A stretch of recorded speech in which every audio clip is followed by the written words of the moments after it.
Storage আছে তো extra voltage পায় সেটাকে সে গ্রাউন্ড করে দেয়। ঠিক আছে এখানে তো গ্রাউন্ড নাই, এখানে ডিসি আছে তো নিচে না যায়। না এখানে ডিসি না, এটা লাইটিং অ্যারস্টোর হচ্ছে তোমার এই জিনিস ওই যে এটা লাইটিং অ্যারস্টোর এবং বড় বড় আছে ডিএক্স এর করে। আচ্ছা তোমরা একটু টপিকের নাম লিখো খাতায়, লাইটিং অ্যারস্টোর নাম লিখে টপিকের নাম লিখে তোমরা একটা স্টার মার্ক দাও। স্টার মার্ক দিয়ে লেখো যে it acts as a insulator in normal line voltage.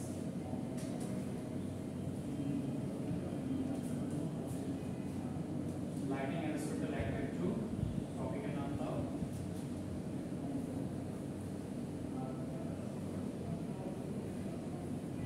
Insulator এর মতো সে ইয়া করে কাজ করে যখন হচ্ছে নরমাল লাইন ভোল্টেজ থাকে। এটা কই থাকে স্যার দেখলাম না। আরে আছে সাবস্টেশনে অনেক আছে।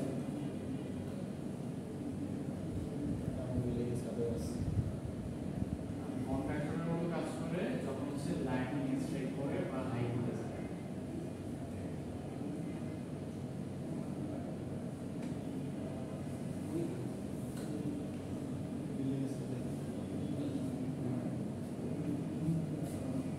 আর আরেকটা জিনিস দেখে নাও, লাইটিং অ্যারস্টোর মধ্যে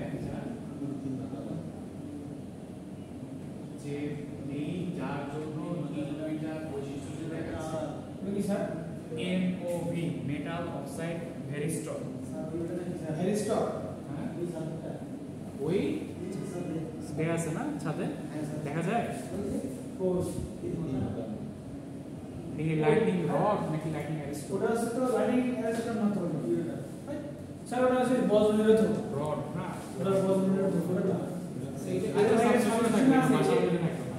সেম জিনিস কিন্তু সেম জিনিস আছে তোমার সামনে। তুমি এই যে দেখো ছাতার মতো দেখবা এটা সাবস্টিটিউশন গোল গোল ছাতার মতো এটা দেখবা। খেয়াল করার ঠিক আছে। এটা একটু লিখে নাও, লাইটিং অ্যারস্টোরের মেইন বৈশিষ্ট্য হচ্ছে এটা যে সে নরমাল লাইন ভোল্টেজ যখন থাকবে তখন সে হচ্ছে হিসেবে কাজ করবে, ইনসুলেটর হিসেবে কাজ করবে, যেন নরমাল লাইন ভোল্টেজটাকে সে বাইপাস করে গ্রাউন্ডেড করে না দেয়।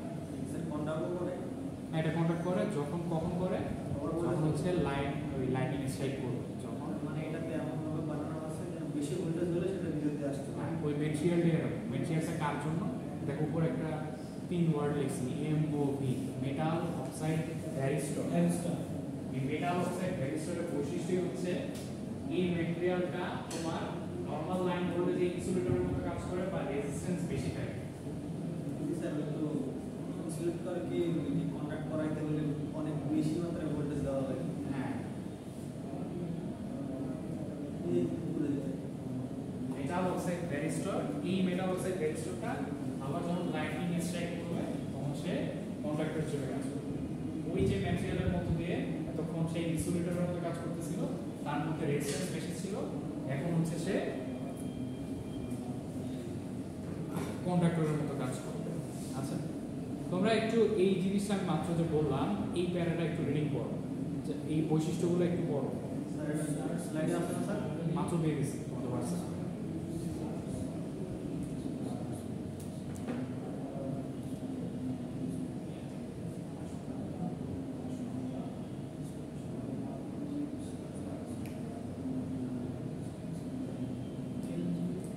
LG voltage sir line to ground voltage.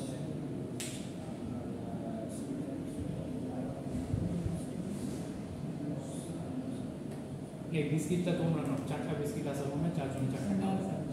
Biscuit খাও না, বিস্কিটটা নাও।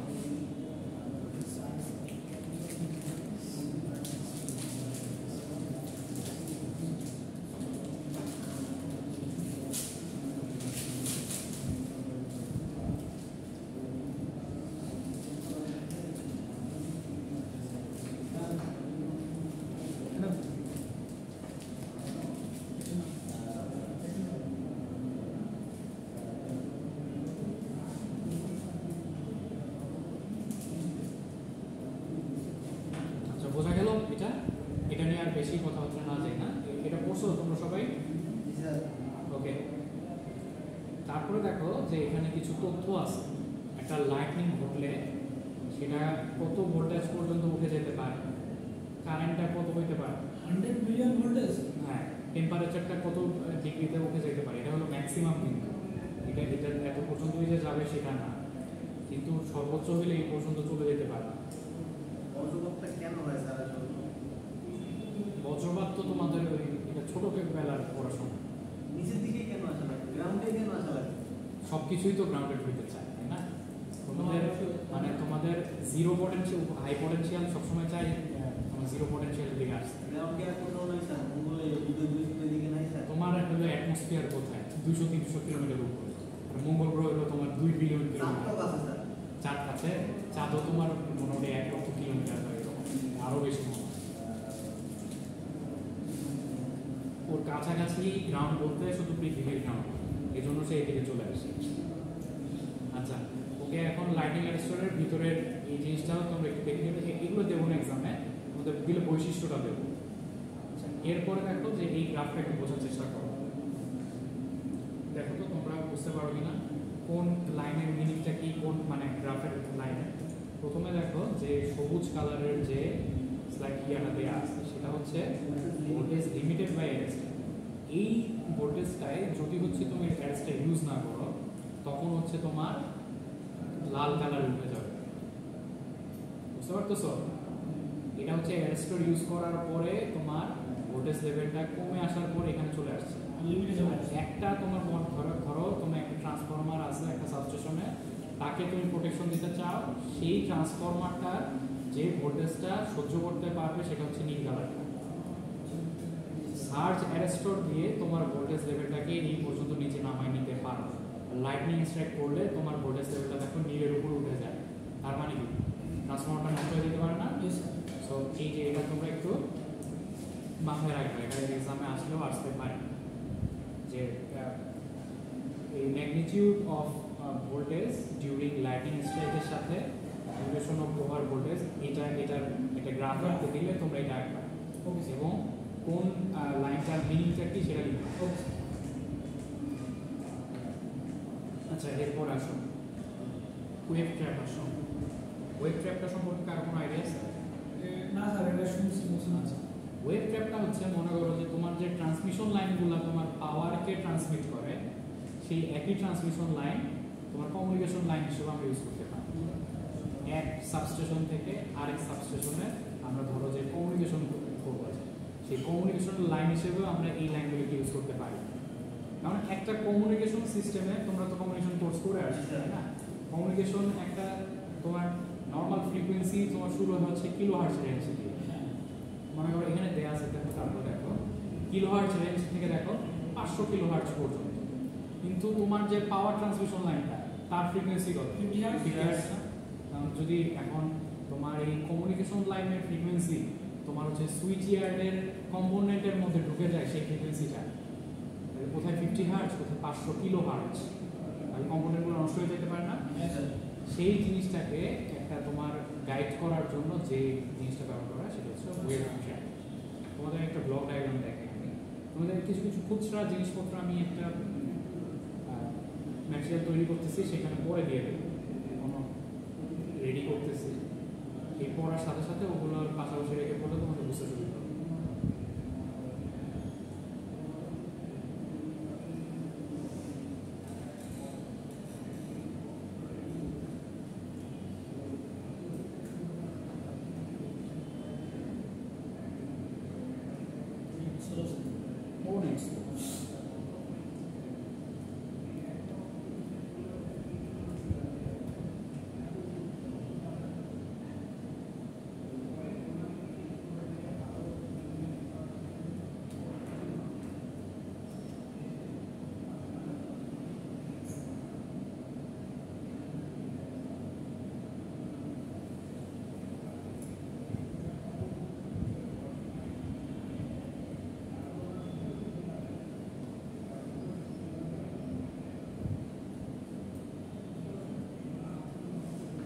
আচ্ছা, এখানে আমি ওই যে লাস্ট ক্লাসে যখন আইসোলেটর পড়াইছিলাম, আইসোলেটরের বিভিন্ন ধরনের প্রকারভেদ ছিল, এটাও এখানে আছে।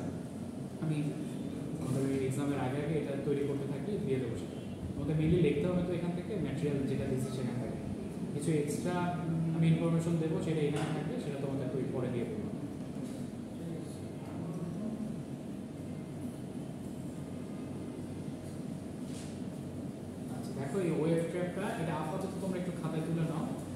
ব্লক ডায়াগ্রামটা দিক থেকে দেখো, এটা হচ্ছে আমাদের একটা সাবস্টেশন, এটা হলো আরেকটা সাবস্টেশন।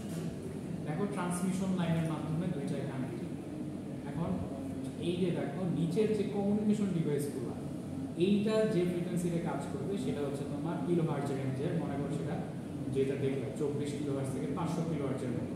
এই সিগন্যালটা যখন ওয়েবটা দিয়ে সারাটা কি কমায় আসছে বলতেছি, দেখো এইটা মানে সাবস্টেশন 1টা হলো আগের কোনো যে সাবস্টেশন তার ওয়েব ট্রেপ, এটা আমরা সেকেন্ডটায় যাওয়া দেখো আরেকটা ওয়েব ট্রেপ আছে, আমরা এটা বুঝিয়ে এই কমিউনিকেশন যে ডিভাইসটা তার যে ফ্রিকোয়েন্সিতে কাজ করে সেটা হচ্ছে তোমার কিলোহার্টজ রেঞ্জ। এই যে দেখো এখানে এই কিলোহার্টজ রেঞ্জের সিগন্যালটা এসে যখন সুইচ ইয়ার্ডে নেক্সট সাবস্টেশনের সুইচ ইয়ার্ডে যাইতে চাবে তখন আমাদের ওয়েব ট্র্যাকটা এখানে ইনস্টল করতে হবে। সে কি একটা, সে হচ্ছে একটা লো পাস ফিল্টার, সে লো পাস ফ্রিকোয়েন্সিকে পাস করতে দিবে। কত লো পাস? 50 হার্টজ, 50 হার্টজকে জাস্ট পাস করতে দিবে। আর বাকিটা হচ্ছে দেখো ওই যে আরেকটা সাবস্টেশনের কমিউনিকেশন ডিভাইসে ওই কিলোহার্টজ রেঞ্জটাকে সে আমি একই ট্রান্সমিশন লাইন ইউজ করতেছি, বাট আমার যখন কোনো একটা সাবস্টেশনে যাচ্ছে তখন আমার ওয়েব ট্র্যাকটা ওই দুটো ফ্রিকোয়েন্সিকে আলাদা করে আমার যেটা দরকার, সেটা হচ্ছে আমার সুইচ গিয়ারে যাচ্ছে আর কমিউনিকেশন লাইনটা সেই মেইন ফ্রিকোয়েন্সিটা যাচ্ছে। আর ওয়েব ট্র্যাকটা মূলত একটা লো পাস ফিল্টার, বোঝা গেল? একটু একটা ব্লক ডায়াগ্রাম দিয়ে একটু আগে আপাতত দেবো না, পরে দেবো।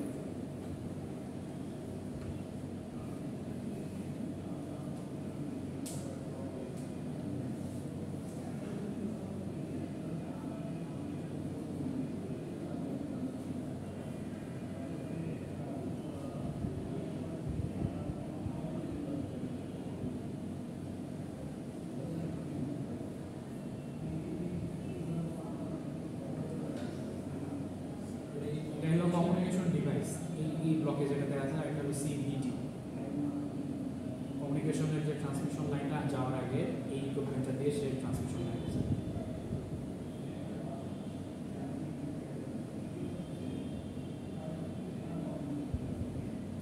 ওয়েব ট্র্যাকটা সব সাবস্টেশনে যে থাকে এমন কিছু না, কারণ এমন না যে সবগুলা সাবস্টেশনেই একটা আরেকটার সাথে তোমার কমিউনিকেশন লাইন থাকবে। যদি কমিউনিকেশন লাইন থাকে সেই সাবস্টেশনগুলোতে ওয়েব ট্র্যাক থাকে।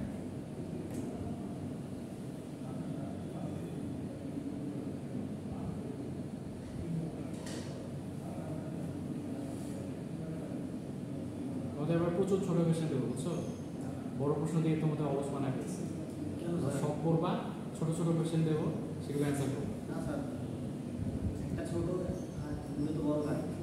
ওয়েব ট্র্যাক 4টা কোশ্চেন দেবেন, 4টা 10 40 মার্কে তোমার একটা কোশ্চেনের 43 হ্যাঁ আরো 0.5 করে করে দেবো, 80টা কোয়েশ্চেন থাকবে। না স্যার আমি দেব স্যার আর স্যার এমসিকিউ দিয়ে দেন। এক লাইনে অ্যান্সার কিন্তু 0.5। না স্যার আমার মধ্যে দেবা ক্রেজ ঠিক আছে, দেখো তিনটা কোশ্চেন ওয়েব ট্র্যাকটা একটু এখানে রিডিং করে নিবা, মেইন জিনিসটা বলে দিলাম, বাকিটা এখান থেকে রিডিং করে নিবা। ওকে স্যার আচ্ছা, এরপরে আসো তোমরা ল্যাবে যা করবা সেখানে আসো মিনিয়েচার সাইবি বা এমসিবি। তোমাদেরকে যে প্রথম দিকেই পড়াইছি সুইচ, আইসোলেটর এবং লোড ব্রেক সুইচ, এর সাথে এমসিবির পার্থক্যটা, মেইন পার্থক্য কোথায়? ফল্ট ক্লিয়ার করতে পারবে এমসিবি, তাই না? আর ওগুলো হচ্ছে নর্মাল সুইচ হিসেবে কাজ করবে। আসলে পুড়িয়ে যাবে হ্যাঁ, এখন দেখো তোমরা তো ল্যাবে শুনতেছিলে বারবার, তারপর আমি কিছু জিনিস বলে দিই। এটা দুই ধরনের প্রোটেকশন দেয়, ওভারলোড প্রোটেকশন এবং শর্ট সার্কিট প্রোটেকশন। ওভারলোড প্রোটেকশনটা হচ্ছে টাইম কনজিউমিং, সেটা হচ্ছে কিছুটা সময় নেয় সার্কিট ব্রেকারটা ঠিক গরম হয়ে বায়োমেকানিক চিপটা বাঁকা হয়ে তারপর হচ্ছে তোমার চিপ করবে। কিন্তু যেটা তোমার শর্ট সার্কিট প্রোটেকশন সেটা হচ্ছে ইনস্ট্যান্ট চিপ প্রোটেকশন দিবে। আচ্ছা, আর এই যে তোমাদের তো এই ক্লাসে না, নেক্সট ক্লাসে হয়তো আমি ওই যে এমসিসিবি আর সিডি এগুলো পড়াবো। কারণ এমসিবি হলো মিনিয়েচার সার্কিট ব্রেকার, এমসিসিবি কি জিনিস বলো তো, নামটা জাস্ট বলো তো, ফুল নেমটা? ভোল্টেজ বেস সার্কিট, তাই না? এমসিবি হচ্ছে কি রেঞ্জের, কোন রেঞ্জের কারেন্ট, কত থেকে কত রেঞ্জের কারেন্ট বলো তো, একটু কম হবে, তাই না? সেটা হচ্ছে তোমার 0.5 এম্পিয়ার থেকে শুরু করে তোমার মোটামুটি 100 এম্পিয়ার পর্যন্ত একটা এমসিবি তোমার প্রোটেকশন দিতে পারে।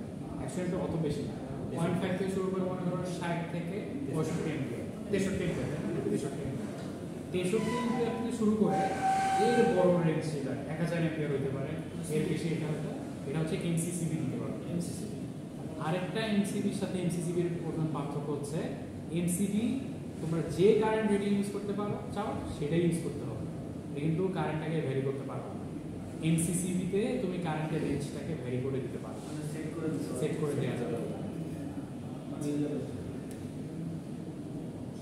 আসো এখন এমসিসিবির তোমরা তো এই প্রত্যেকটা জিনিসের যে নাম দিতে বলছিলাম যে বারবার এলিকসন এগুলো আর্ক নতুন ওয়ার্ড না, কিন্তু স্পার্ক নামে তোমরা সবাই চেনো তাই না? আচ্ছা আচ্ছা, আমরা হচ্ছে ওই যে ওই ইয়াটাতে যাই, এখানে হলো ছবিটা ভালো মতো ক্লিয়ার ভাবে দেওয়া নেই হয়তো, আমরা একটু সার্চ গুগলে খুব ভালো ছিল। হ্যাঁ গুগলে সার্চ ভালো ছিল। গুগলে সার্চ আমি কিছু নিয়ে আসছি, এটা দিয়ে এই দেখো এটা হচ্ছে তোমরা যে খুললাম একটু আগে ল্যাবে, সেটা হচ্ছে এই জিনিসই না, এই জিনিস। আমি একটু তোমাদের কাছ থেকে শুনি, এইটা হচ্ছে আমাদের সেই ইনপুট ইনকামিংটা তাই না? ইনকামিংটা মেইন জিনিসগুলো আমাকে বলো তো। তারপরে হচ্ছে এই যে এটা কি বলো তো, এই যে এখানে যে বাঁকানো একটা অংশ দেখতেছো, এটা এখান থেকে এতটুকু বলো তো, ফিক্স কন্ট্রাক্ট স্যার। এটা কি ফিক্সড কন্ট্রাক্ট? কোনটা স্যার? এটা কি ফিক্সড কন্ট্রাক্ট নাকি এই যে আমার কার্সর যেখানে নড়তেছে স্যার ওটা ফিক্স কন্ট্রাক্ট স্যার। এটা মুভিং কন্ট্রাক্ট। দেখো পরের চিত্রটা যাই, এই দেখো এটা হলো ফিক্সড কন্ট্রাক্ট, এটা কিন্তু নিচে নেমে আসছে, কিন্তু আগের উপরের চিত্রটা দেখো এই ফিক্সড কন্ট্রাক্টের সাথে এটা কিন্তু লাগানো। কোনটা নিচে নামছে বলো তো? এইটা নিচে নেমে আসছে না? পরের চিত্রটা দেখো, দেখো এটা নিচে নেমে আসছে না? এইটা হচ্ছে তোমাদের সেই ফিক্সড কন্ট্রাক্ট, এটা নড়বে চলবে না। কিন্তু এইটা হচ্ছে এই যে দেখো লিভারের সাথে এটা কানেক্টেড, এইটা এটার সাথে দেখো গ্যাপ আছে, তার মানে এটা এটা ট্রিপ অবস্থায় আছে তাই না? আমাদের যেটা করেছে ওইটা ছিল না, ফিক্স কন্ট্রাক্ট ছিল না, আছে কিছুতে আছে। স্যার আমি বেরোবো। শিখে যাও এটা কতক্ষণ? ইমার্জেন্সি নাকি?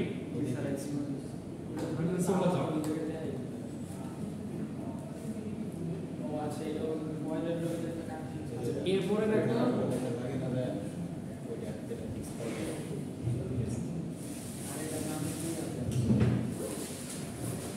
আচ্ছা, এরপরে এই জিনিসটা কি বলতো তোমরা? সলিনয়েড তাই না? সলিনয়েড। তারপরে হচ্ছে এই যে দেখতে পারতেছো এই যে একটা দণ্ড টাইপের, এটা কি বলো? এটা হচ্ছে সেই আমাদের বাইমেটাল স্ট্রিপ, ঠিক আছে? এই স্ট্রিপটা দেখো বাঁকা হলে এখানে একটা ধাক্কা পড়বে না? এখানে ধাক্কা পড়লে এটা হচ্ছে চিত্রটা হচ্ছে এই চিত্রটা দিয়ে দেখাই, এটা যদি উপর দিকে উঠে তাহলে দেখো এটা কি হবে, এটা নিচের দিকে নামবে। এটা যদি নিচের দিকে নামে তখন দেখো এটা খুলে যাবে এদিকে, বুঝা গেল? এখন বাইমেটাল স্ট্রিপটা কিভাবে কাজ করে তোমাদের একটু দেখাই। বাইমেটাল তাই না, দুইটা মেটালের মিশ্রণে এই জিনিসটা তৈরি। বড় নিচের একটা মেটাল হচ্ছে আমাদের হচ্ছে নিচে এই মেটালটা আছে, উপরে এই মেটালটা আছে। নিচের মেটালটা আমরা একটু ডট দিয়ে করে শুরু করি। এর মধ্য দিয়ে কারেন্ট পাস হলে এটা ইনজেক্ট হবে, ইনজেক্ট হলে এটা প্রসারিত হবে না? এই নিচেরটা হচ্ছে বেশি প্রসারিত হয়, ম্যাটেরিয়ালি আমরা ইউজ করবো এমন বেশি প্রসারিত হয়, উপরেরটা কম প্রসারিত হয়। একটা জিনিস মনে করো, এটা এই অবস্থায় আছে, ইনজেক্ট হয়ে এই অবস্থায় গেল, সরলরেখে সে প্রসারিত হচ্ছে না, কিন্তু এখানে কি সরলরেখে প্রসারিত হওয়ার ব্যবস্থা আছে না? কিন্তু এখানে সে এখন বেঁকে যাবে, এরকম করে একটা রাস্তা তৈরি করবে, এরকম ভাবে এটার উপর থেকে এরকম একটা রাস্তা তৈরি করবে। মেইনলি এই যে এটাই কিন্তু বেঁকে যাচ্ছে, এই যে নিচেরটা উপরটা এখানে বেঁকে যাচ্ছে, বেঁকে যাওয়ার পরে দেখো কি হইতেছে, এটা মনে করে এখন সোজা আছে, বাট বেঁকে গেলে এটা উপরে এখানে ঠেলা দেবে না, প্রেশার দেবে না, এটা বুঝতে পারলা? এভাবে বাইমেটালিক স্ট্রিপটা কাজ করে। উপরেরটা তো তোমার কোনো প্রসারণশীল না, নিচেরটা প্রসারিত হতে চায়, উপরেরটা আবার তাকে আটকায় রাখতে চায়। যদি তোমার উপরে আটকায় রাখার ব্যবস্থা না থাকতো, এটা সরলরেখায় দুই পাশ থেকে দুই দিকে প্রসারিত হবে। যেহেতু উপরে একটা তার বাধা আছে, সে বেঁকে যাবে, বাঁকার মাধ্যমে সে প্রসারিত হবে। বুঝতে পারছো ব্যাপারটা? আচ্ছা, আর এইটা হচ্ছে তোমাদের ওই যে বাইরে যে সুইচটা দেখতে পারো, সেটা হচ্ছে এই সুইচটা। তাহলে কারেন্ট যাওয়ার পথ কোনটা দেখো, আমি তোমাদেরকে ওখানেও জিজ্ঞেস করছিলাম। এই যে এখান থেকে তোমার ইনপুট টার্মিনাল হয়ে এই যে এখানে হয়ে এটা ফিক্সড কন্ট্যাক্ট হয়ে, তারপর হচ্ছে এই যে তোমার মুভিং কন্ট্যাক্ট হয়ে সলিনয়েড হয়ে এই যে সলিনয়েডের আবার এদিকে একটা রাস্তা আছে, এই যে এই রাস্তা হয়ে এখান দিয়ে ঘুরে এই যে ভিতর দিয়ে এদিকে বের হয়েছে, বুঝা গেল রাস্তাটা? পরে চিত্র মনে হয় আছে কোথায়, কোন একটা চিত্রে এই যেখানে হয়ে যাবে স্যার। ইনপুটটা হ্যাঁ সলিনয়েড হয়ে যাবে, সলিনয়েড হয়ে এই যে এখান থেকে এই রাস্তাটা হচ্ছে কারেন্ট ফ্লোয়িং এর রাস্তা, দেখতে পাচ্ছ না Yes, sir. কমলা কালারের? Yes, sir. এই যে ফিক্সড কন্টাক্ট হয়ে মুভিং কন্টাক্ট হয়ে সলিনয়েড হয়ে ওখানে একটা তার আছে স্যার। আচ্ছা এই যে এই দিক থেকে Yes. এই দিক থেকে না এই দিক থেকে না এই দিক থেকে এই দিক থেকে হয়ে তারপরে এই যে এদের ভিতর দিয়ে সে বের হয়ে যায়, মানে বায়োমেটালিক স্ট্রিপটা হয়ে Yes, sir. সলিনয়েড এবং বায়োমেটালিক স্ট্রিপটা তাহলে কিভাবে connected? Series connected, Yes, sir. দুইটা পুরোটা হয়েই কিন্তু যাবে। যখন ওভারলোড হয় তখন হচ্ছে সলিনয়েডের মধ্য দিয়ে যে কারেন্টটা যায় সেটা হচ্ছে সেই সলিনয়েডকে ম্যাগনেটে পরিণত করে না, বুঝা গেল? ওভারলোডের জন্য যে কারেন্টটা যায় কখন সে ম্যাগনেটে পরিণত হয়? শর্ট সার্কিটের জন্য যে কারেন্টে যায় সেটা পরিমাণ অনেক বেশি, সেই জন্য তখন এটা ম্যাগনেটে পরিণত হয়ে যায়। আর আরেকটা ইম্পর্টেন্ট জিনিস মিস করে গেছি, এই জিনিসটার নাম কি তোমরা জানো না? এক্সটিংগুইশিং চেম্বার বা আর্ক শুট বলে। সে কি করে দেখো যে যখন এটা খুলে গেল দুইটার মধ্যে দেখো যে কারেন্টের রাস্তাটা তো খুলে গেল, তাই না? এখানে যে বাতাসটা আছে এই বাতাসটা হবে কি আয়নিত হয়ে যাবে, এখান থেকে এই ফিক্সড কন্টাক্ট থেকে কিছু ইলেকট্রন লাফ দিয়ে মুভিং কন্টাক্টের দিকে চলে আসতে চাই, এই ঘটনাটাকেই বলা হয় আর্ক বা স্পার্ক যেটাকে বলে। আমাদের আশেপাশের বাতাসকে আয়নিত করার মাধ্যমে সে একটা রাস্তা তৈরি করছে, একটা কন্ডাক্টিং রাস্তা তৈরি করছে, সেটাকেই বলা হয় আর্ক। এই আর্কটা আমাদের মানে প্রশমিত করে দিতে হবে, তাহলে আবার সমস্যা। আর্কটা আবার হিট তৈরি করে আবার এই সার্কিট ব্রেকারটাকে নষ্ট করে দিতে হবে। আর্কটাকে আমরা দেখো এই যে এটাকে বলা হয় আর্ক এক্সটিংগুইশিং চেম্বার বা আর্ক শুট। এই চিত্রটা তোমরা আবার তোমাদের ম্যাটেরিয়ালে ভালো মতো আছে, এই যে আর্ক শুটের মধ্য দিয়ে পাস করা হয়। এখানে অনেক খাঁজ কাটা রাস্তা দেখতে পাচ্ছ না? Yes, sir. খাঁজ কাটা রাস্তার মধ্য দিয়ে যখন আর্কগুলো যাবে তখন দূরত্বটা কি বাড়লো না কমলো? আর্কের দূরত্বটা বাড়বে স্যার। বাড়বে না? আর দূরত্ব বাড়লে রেজিস্ট্যান্স বাড়ে না কমে? বাড়বে স্যার। রেজিস্ট্যান্স বাড়ে না? Yes, sir. এই দূরত্ব বাড়ার মাধ্যমে রেজিস্ট্যান্স বাড়ার মাধ্যমে আমরা এমন একটা রেজিস্ট্যান্সে চলে যাই যে আর এই যে বাতাসটা আয়নিত হয়ে আছে না সেটা আর আয়নিত থাকতে পারে না, রেজিস্ট্যান্স বাড়ে গেছে, বুঝতে পারছো? রেজিস্ট্যান্স বেড়ে যাওয়ার কারণে ওই রাস্তাটুকু এখন আর আয়নিত নাই। আর এভাবেই তোমাকে আর্কগুলোকে এক্সটিংগুইশ করা হয়। আচ্ছা, এটা তো দেখলাম মোটামুটি।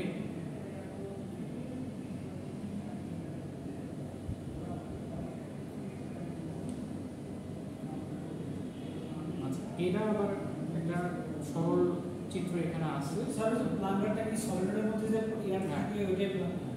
ওটা হচ্ছে যখন তোমার শর্ট সার্কিট হবে তখন দেখো, আমি তো জাস্ট বায়োমেটালিকটা বুঝাইলাম তাই না? বায়োমেটালিকটা যখন বুঝাইলাম তখন বললাম যে এটা একটু বেঁকে যাবে, বেঁকে গিয়ে এটাকে তোমার ধাক্কা মারবে করে দিবে। আবার যখন হচ্ছে তোমার এই সলিনয়েডটা তোমার ম্যাগনেটে পরিণত হয়, কারণ এর সাথে যে একটা তোমার নিচে হ্যামারের মতো থাকে সেটা নিচের দিকে নামে। এটা নিচের দিকে নামা মানে কি এই লিভারটা নিচের দিকে নামা না, এই নিচে এটা নিচের দিকে নামা না, বুঝতে পারতেছো? তখন এটাও ওভাবে কাজ করবে। তোমাদেরকে একটা অ্যানিমেশন দেখাতে পারলে ভালো হতো, ইউটিউবে অনেক ভিডিও আছে, সো ঠিক আছে। ওই অ্যানিমেশনটা দেখাইলে তোমরা ভালো বুঝতে পারবে না। আপাতত এটা ভিডিও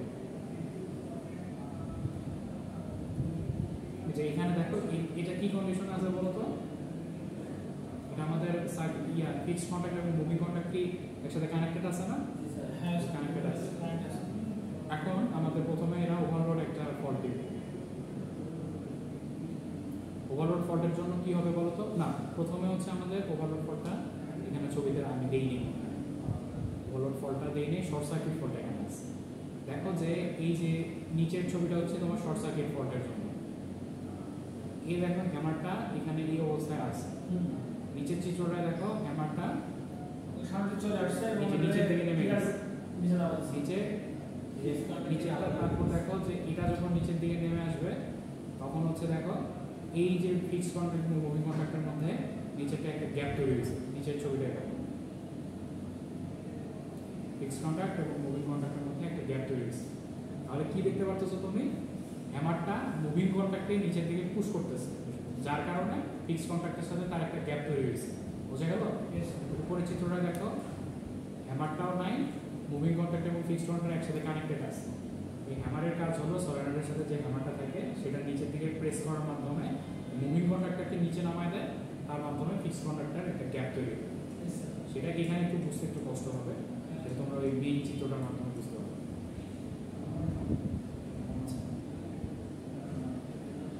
এখানেও বুঝতে পারো, কিন্তু বুঝতে হলে আরেকটু দেখাই আমি তোমাদেরকে। মেইনলি আমাদের কি এই লিভারটা যখন আমাদের উপর দিকে ওঠে তখনই সার্কিটটা ট্রিপ হয়ে যায় না? এই লিভারটা উপর দিকে ওঠে, এই যে বায়োমেটালিক স্ট্রিপটা একেই তো ধাক্কা মারবে, তাই না? তার মানে এই লিভারটা উপর দিকে উঠে যাবে আমাদের। এই দেখো এই সলিনয়েডের সাথে এই লিভারটা কিন্তু কানেক্টেড, তাই না? দেখো কানেক্টেড না? সো এই হ্যামারটা, এখানে একটা হ্যামার আছে, এটা যখন নিচের দিকে যাবে এই লিভারটা উপর দিকে উঠবে না? দেখো এটা কিন্তু এই দিকে একটা জিনিসে তোমার দেখো এই দিকে তোমার ফোর্সটা কাজ করতেছে, আরেক দিক তো উপর দিকে উঠে যাবে না, ফোর্সটা এক মাথায় কাজ করতেছে আরেক মাথায় উপর দিকে উঠে যাবে। সো দেখো এইভাবে তোমাদের কানেক্ট ডিসকানেক্ট হয়ে যাবে। তোমরা এখান থেকে ছবি দেখে দেখে একটু বুঝে নিবা। আর মেইন তোমাদের ম্যাটেরিয়ালে আসবে এই যে এখানে তোমাদের কিছু এমসিবির বৈশিষ্ট্য আছে। আচ্ছা, এমসিবি তো কোথায় তোমাদের ইনস্টল করা হয় বলতো? বাসাবাড়ির কোথায়? ফিউজ বক্সে, তাই না? ফিউজ বক্স, মেইন সুইচ যেখানে আমরা ফিউজ বক্সের মধ্যে এমসিবিটা রাখা হয়। এবং এমসিবিটা সাধারণত বাসাবাড়ির অ্যাপ্লায়েন্সগুলোকে প্রোটেকশন দেওয়ার জন্য ব্যবহার করা হয়। এবং এর রেঞ্জটা কত বললাম? 0.5 থেকে 63 বললাম, 63 অ্যাম্পিয়ার পর্যন্ত পাওয়া যায়, মানে হচ্ছে কম রেঞ্জের কারেন্ট। বাসাবাড়ির বেশিরভাগ অ্যাপ্লায়েন্সই কিন্তু মোটামুটি তোমার কম কারেন্টের জন্য ব্যবহার করা হয়। জাস্ট হচ্ছে ইন্ডাকশন তোমার লোড আছে, ইন্ডাকটিভ লোড যেগুলো সেগুলো কারেন্ট একটু বেশি কনজিউম করে। বাকি যে লোডগুলো তোমাদের এই যে তোমার ল্যাপটপ বা পিসি চালাও বা যেহেতু ডিসিতে কনভার্ট হয়ে যায়, হ্যাঁ লাইট ফ্যান তো লাইট ফ্যানও কমই, বেশি কারেন্ট আর ইনস্টল হয় না। সো এটা একটু তোমরা রিডিং করবা, রিডিং করলে বুঝবা যে যা বললাম মাত্র সেটাই আছে।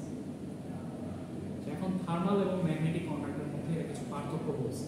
পার্থক্যগুলো তো দুইটিকে তোমরা এখনই বলতে পারো। থার্মাল কন্ট্যাক্টটা হচ্ছে টাইম ডিলে হয়, তাই না? আস্তে আস্তে হিট রেখে যায়, তারপর হচ্ছে ট্রিপ হয়। কিন্তু শর্ট সার্কিট কারেন্টটা যদি সলিনয়েডের মধ্য দিয়ে যায় তখনই সে ট্রিপ করে ফেলতে পারে। দেখো যে থার্মালের মধ্যে তোমার কি আছে? Sense circuit current through the production of heat, generally uses some type of heating element in series with the load. Series এই থাকে না সবকিছু? Yes. The heater is located close to a bimetallic strip. Yes. তো এই তোমার bimetallic stripের কাছে তোমার এই যে গরম হওয়ার প্রসেসটা ঘটে সেটা বলছে। Bimetallic strip is mechanically connected to a movable contact. দেখলা না? হ্যাঁ। ছবিতে তো দেখলাই যে bimetallic stripটা এই যে এটা মুভেবল কন্ট্যাক্টের সাথে কানেক্টেড থাকে সামনে। যে এটার সাথে তোমার পুশ করার মানেই হচ্ছে মুভেবল কন্ট্যাক্টটা এই আলাদা হয়ে যাওয়া। তারপর বলছে যে there is a time delay before the circuit opens, time delay depends on the amount of overcurrent. আর থার্মাল কন্ট্যাক্টটা কখন প্রোটেকশন দিবে? ওভারলোড প্রোটেকশন, তাই না? আচ্ছা, আর শর্ট সার্কিট ফলটা কখন হয় মেইনলি বলতো? যখন হচ্ছে আমাদের লাইফটা এবং নিউট্রালটা কোনোভাবে শর্ট হয়ে যায় কারেন্টের সাথে। আর এই ওভারলোডটা হচ্ছে যখন তোমার রেটেড যে কারেন্টটা যাওয়া উচিত তার বেশি কোনো একটা তুমি এমন লোড লাগাইছো সেই লোডটা বেশি কারেন্ট অ্যাবজর্ব কনজিউম করতেছে, তখন ওভারলোড হতে পারে। ম্যাগনেটিকটা তোমরা একটু নিজে রিডিং করতো।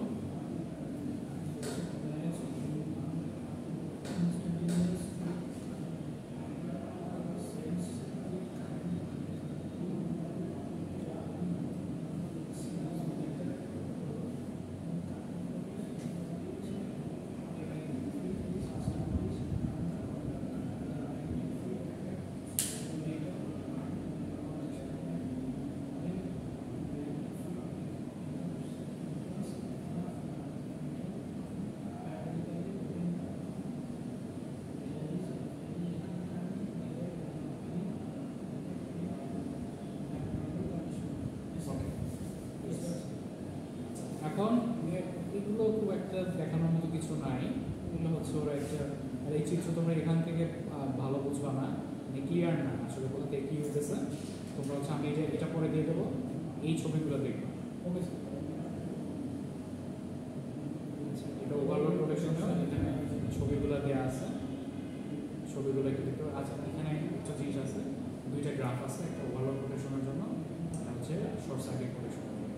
ওভারলোড প্রোটেকশনের গ্রাফটা দিয়ে বোঝাচ্ছে দেখো IN, এটা হচ্ছে আমাদের রেটেড কারেন্ট, সেটা হচ্ছে এই ডট দিয়ে যে লাইনটা বোঝাচ্ছে সেটা। মানে তোমরা প্রথমে দেখো যে এই অ্যাক্সিসটা হচ্ছে কারেন্টের অ্যাক্সিস আর এই অ্যাক্সিসটা হচ্ছে সময়ের অ্যাক্সিস। IND-টা দেখো নো ট্রিপিং কারেন্ট, মানে এই পর্যন্ত কোনো ফল্ট হয় নাই, ট্রিপ করে না। ID-টা হচ্ছে ট্রিপিং কারেন্ট, এই মুভমেন্টটা IND এর পরে ফল্ট হয়ে স্টার্ট করছে। সো দেখো IND-টা হচ্ছে সেই ট্রিপিং কারেন্ট, যে এখান থেকে ট্রিপ হওয়া শুরু করছে। এখন একটা জিনিস দেখো, এটা কিন্তু বাইমেটালিক স্ট্রিপটা যে বেঁকে যাচ্ছে তার একটা সময়ের সাথে কীরকম বাড়তেছে সেটা দেখানো হয়েছে। তোমরা এই যে এখানে এই বরাবর সময়টা দেখো, এখানে নোট করতে পারবো না, যেটা যখন থেকে বাঁকা শুরু হয়েছে এখানে দেখবো না। আর আরেকটা হচ্ছে ফুললি যখন বেঁকে গেল, যেই বাঁকার জন্য ট্রিপ হয়ে গেল তখন হচ্ছে এখানে একটা দেখতে পাচ্ছ না সময়টার একটা ডিফারেন্স বুঝতেছো? অনেক। এইখান থেকে এই পর্যন্ত একটা ডিফারেন্স, কিন্তু হ্যাঁ টাইম লাগতেছে। কিন্তু শর্ট সার্কিট প্রোটেকশনে আসো, এই যে তোমার এখানে ধরো একটা তোমার ফল্ট কারেন্ট আসছে, সে ট্রিপ করে দিচ্ছে, দেখো এখান থেকে এখানে টাইম ডিলেটা কত, অনেক কম না? বুঝতে পারছো কি বলতে চাচ্ছি? এই যে তোমরা এটা দেখলেই বুঝতে পারবে, ওটা ছিল ডিস্ট্রাকশন অফ বাইমেটালিক স্ট্রিপ, আর হলো ডিস্ট্রাকশন অফ সলিনয়েড। সলিনয়েডের যে পরিবর্তনটা ঘটে সেটাই হলো ডিস্ট্রাকশন। তো সলিনয়েড বলছে এটা দেখো সময়ের পার্থক্যটা অনেক কম। সেটা যখন বাঁকা হয়ে যায় তারপর কি আবার এটা পুনরায় আগের জায়গায় ফিরে আসে? হ্যাঁ, যখন হচ্ছে তোমার ওভারলোড শেষ হয়ে যায়, ঠান্ডা হয়ে যায়, আস্তে আস্তে আবার সংকুচিত হয়ে সোজা হয়ে যায়। এরপরে আসো আরেকটা খুবই ইম্পর্টেন্ট জিনিস, সেটা হচ্ছে তোমার সার্কিট ব্রেকারের রেটিং BCD। তারপর হচ্ছে স্যার একটা কথা স্যার, এমন দেখছি যে আমি যেটা ভাবছি এটা নোটিস করছি যে একসাথে হচ্ছে 2-3টা প্রোডাক্ট যখন আমি চালাই, যেমন স্যার বেশি ওয়াটেজ হিটার বা হচ্ছে ইন্ডাকশন চুলা যেগুলো আছে, এগুলো যখন আমি একটা জিনিস করি তখন হচ্ছে ওই যে হঠাৎ করে ব্রেকার পড়ে যায়, সাথে সাথে কিন্তু স্যার ব্রেকার ওঠে না স্যার, দিলে আবার পড়ে যায়। ওই যে বাইমেটালিক স্ট্রিপটা তোমার ঠান্ডা হতে হবে, ঠান্ডা হওয়া পর্যন্ত আমাকে অপেক্ষা করা লাগে। তারপরে এটাকে বলে ট্রিপ রিলিজ মেকানিজম বা অটো রিক্লোজ, কি জানি একটা মেকানিজম আছে, এটা ট্রিপ রিলিজিং মেকানিজম। খুব সম্ভব যে ফল্টিয়ার আনার পর্যন্ত তুমি যদি ক্লোজ করেও দিতে চাও সে ক্লোজ হবে না, সে হচ্ছে নিজেই পড়ে থাকে, এটা একটা মেকানিজম আছে, দিলে তাও থাকবে। ঠিক আছে, ঠিকই অবজার্ভ করছো। আচ্ছা, এরপরে দেখো যে সার্কিট ব্রেকারের তোমরা যখন গায়ে লেখা দেখবে যে বিভিন্ন ধরনের সার্কিট ব্রেকারের কি টাইপের সার্কিট, BCD, এখানে আরো কিছু আছে, K আছে, Z আছে, M আছে।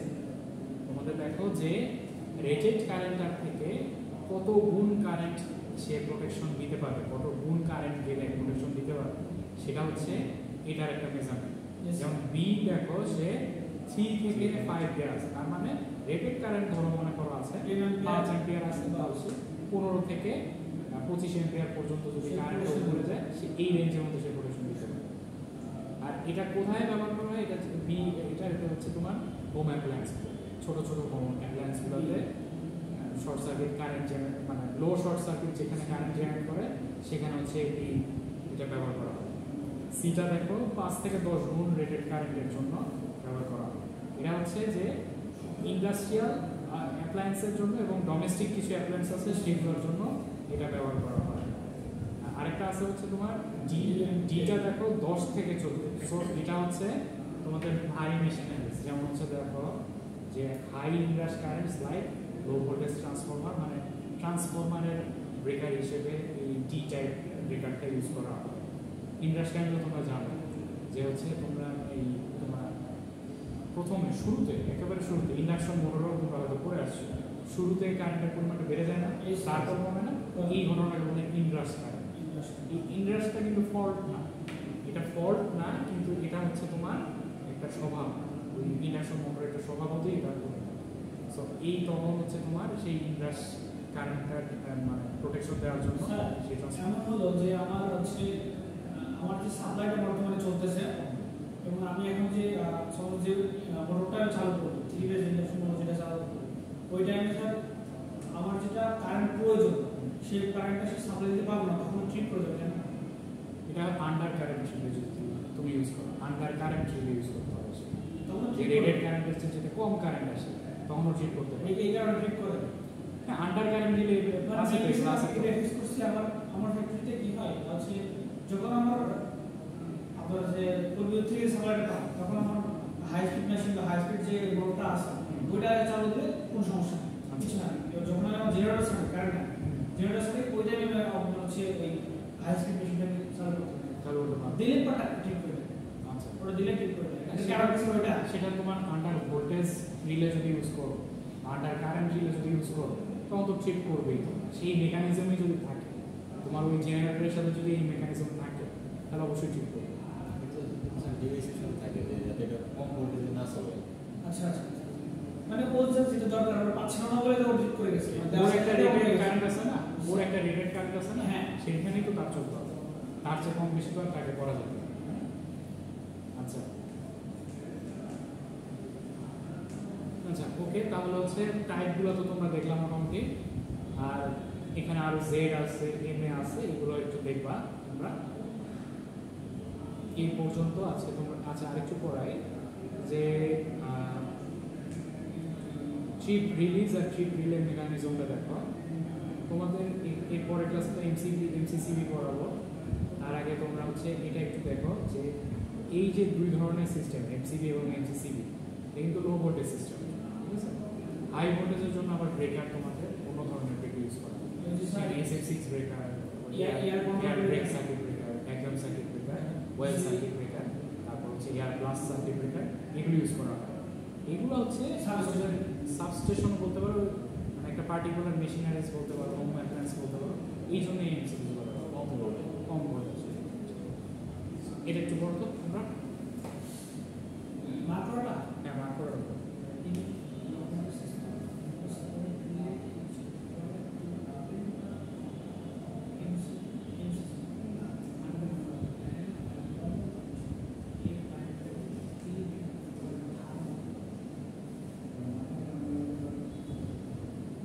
আউটপুট লোড হবে ওটা ওয়েল ওভারলোড।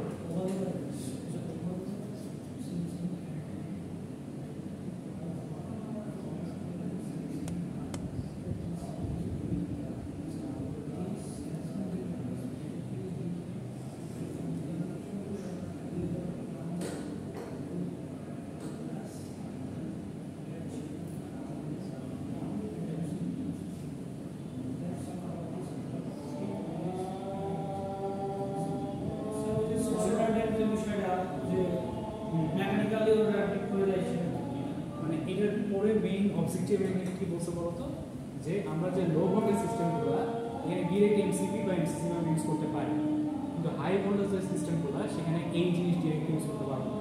এর সাথে কি কানেক্ট করতে হবে? রিলে থাকতে হবে, তাই না? রিলের মাধ্যমে সে ওভার কারেন্ট সেন্স করবে, রিলের মাধ্যমে সে ওভার ভোল্টেজ সেন্স করবে। বুঝতে পারছো ব্যাপারটা? ওকে, তাহলে আজকের লেকচার এতটুকু থাকবে। নেক্সট তোমাদের এই স্লাইডটা মোটামুটি শেষের দিকে। নেক্সট ক্লাসে যে লিকেজ কারেন্টের প্রোটেকশনের জন্য যে ডিভাইস ব্যবহার করে আরসিবিটা দেখাবো। তারপর হচ্ছে তোমাদের এমসিসিবিটা আছে, এটা করলে এই স্লাইড শেষ। অনেক বড় স্লাইড বেশিরভাগই তোমাদের এই যে তোমাদের এখানে এরকম স্লাইড আছে হচ্ছে 7টা নাকি 8টা, সবগুলো এরকম 50 পেজের, এবং বেশি লাগলো না তো, 2 উইকের মধ্যে আমরা একটা শেষ করবো। তো এগুলো থিওরি তো বোঝাতে সময় বেশি লাগে না। ম্যাথ থাকলে ম্যাথ করতে করতে ক্লাস এরকম সেট করা করে স্যার এই ভিডিওর জন্য লিডের আগে তোমাদের 3টা তিনটা অ্যাটেন্ডেন্সটা দিও।